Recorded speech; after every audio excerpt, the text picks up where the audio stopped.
अब यहाँ पे हमें एक एक्सप्रेशन दे दिया गया है और हमें कहा गया है कि इसे जितना भी हो सके सिंप्लीफाई करके लिख दीजिए। पहले इसको हम पढ़ते हैं कि ये क्या लिखा हुआ है।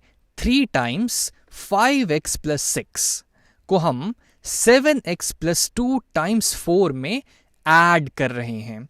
यानी कि अगर मैं इसको ध्यान से देखूं तो मैं कह सकता हूं कि ये जो है मेरा एक टर्म हो गया 3 टाइम्स 5x प्लस 6, और ये जो है ये दूसरा वाला पार्ट ये मेरा दूसरा टर्म हो गया। अब इन दोनों टर्म को मैंने आपस में ऐड किया है।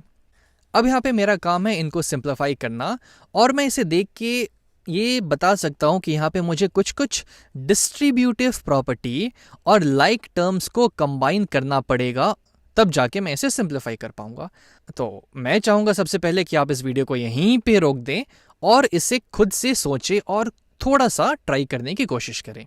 चलिए अब हम इसे मिलके करते हैं। तो यहाँ पे हम पहले टर्म पे पहले आते हैं।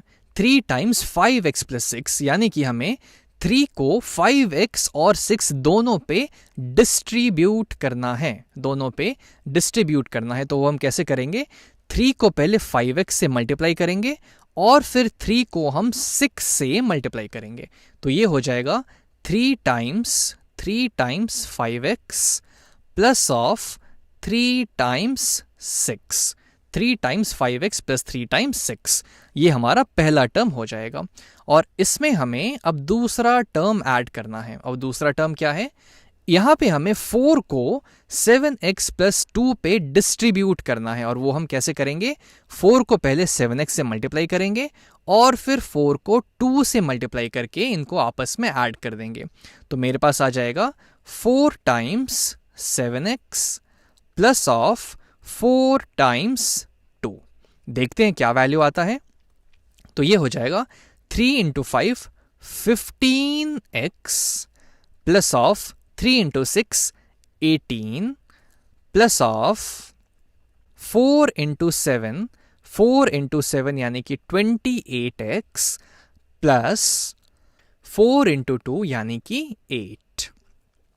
अब इसे अगर मैं ध्यान से देखूं तो मुझे यहां से ये दिख रहा है कि 15x और 28x एक जैसे चीज़ों को रिप्रेजेंट कर रहे हैं। इनके लिटरल फैक्टर्स यानी कि इनके नॉन वेरिएबल फैक्टर्स सेम हैं, जो कि x है यहाँ पे।